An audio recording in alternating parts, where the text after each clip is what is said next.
All right, let's dive right in. Today, we're exploring the absolutely wild world of IoT forensics. We're going to see how all those smart devices in our homes and pockets, our watches, our speakers, even our coffee makers, are constantly leaving behind a trail of digital breadcrumbs. And those breadcrumbs, they can be the key to cracking a criminal case. I mean, really think about that for a second. It sounds like something out of a sci-fi movie, right? But this is the reality for investigators today. These devices are literally silent witnesses, and the data they're holding could be the one thing that solves the puzzle. So the big question is, how do you get a smart TV to testify? Well, that's exactly what we're about to find out. So first up, we need to get a handle on what these silent witnesses actually are. The things in the Internet of Things aren't just cool gadgets. They're data collecting machines, and they are always on, always sensing, and always communicating.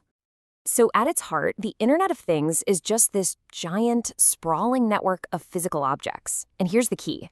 Every single one has an IP address, just like your laptop. They're packed with sensors that grab data about their surroundings, or let's be honest, about you. And then they shoot that data across a network.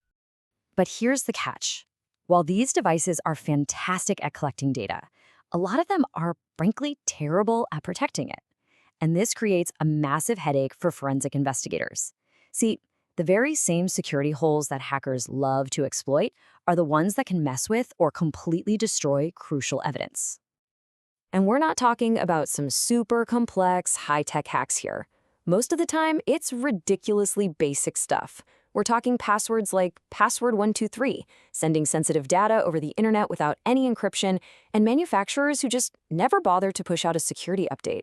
It's like leaving the front door wide open for criminals. All of this insecurity creates what investigators call a fog of war.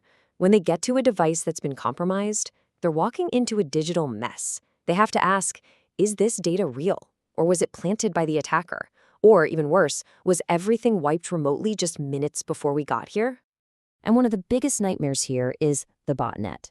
Just imagine a hacker exploiting those weak passwords to hijack not just one device, but thousands, maybe even hundreds of thousands of security cameras, smart light bulbs, you name it. They turn them all into this giant zombie army. And with that army, they can launch absolutely massive attacks, like a DDoS attack that can knock entire websites or online services offline by just drowning them in traffic. And hackers have a whole bag of tricks. They can go after the hardware directly, they can intercept the communications between the device and the cloud, or they can even do these wild side-channel attacks where they analyze things like power usage to figure out encryption keys. Every single one of these attacks is a threat to you, the user, but it also makes the evidence trail that much harder for investigators to follow.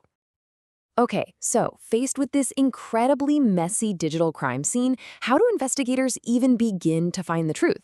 Well, it's not chaos. It's actually a super structured process of carefully following those little digital breadcrumbs. It all comes down to a very methodical three-step dance. Step 1, preserve the evidence. That means you've got to get that device off the network, like immediately, so nobody can tamper with it remotely. Step 2, the deep dive. That's where you examine all its hardware and software. And finally, step 3, you document everything. Every single step has to be recorded perfectly, because if it's not, that amazing piece of evidence could get thrown out of court. And to isolate that device, investigators use this really cool piece of kit called a Faraday bag. Seriously, you can just think of it as a cone of silence for electronics. The second a phone or a smartwatch goes in there, it's completely cut off from Wi-Fi, from cellular, from Bluetooth, everything. The digital evidence is essentially flash frozen, exactly as it was found. Now, the evidence isn't all just sitting in one spot. It's scattered all over the place. Just look at this table. You've got to look everywhere.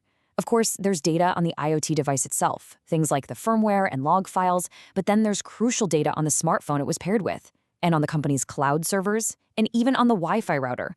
The job of the investigator is to pull all these pieces together from this entire ecosystem to build the full story. But actually getting the data off of these devices, that's where things get really, really cool.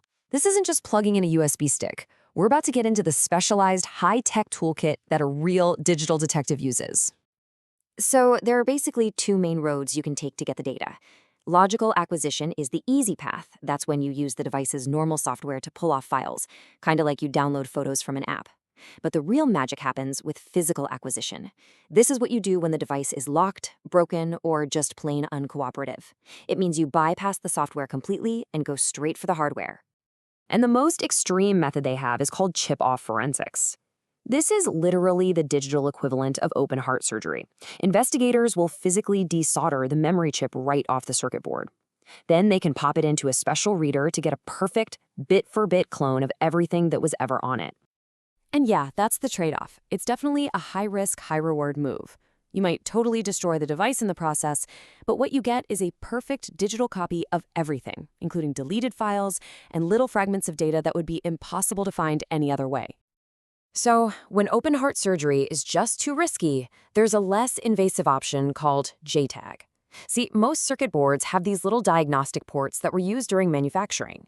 Well, investigators can connect their tools to these ports and basically talk directly to the memory chip, pulling data off without ever having to remove it. Okay, so that was a lot of tech talk. How does all this actually apply to the gadgets we use every single day? Let's look at a couple of quick real-world examples that show just how much these things can give away.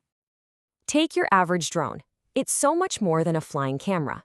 It's a flying black box. It logs an insane amount of data: the precise GPS route for its whole flight, how fast it was going, how high it was, and, of course, every single photo and video it took. And this is where it all clicks into place. That abstract log file can suddenly tell a very concrete and very incriminating story. It can prove that a specific drone was hovering outside a specific window at a specific time, let's say 2:17 a.m.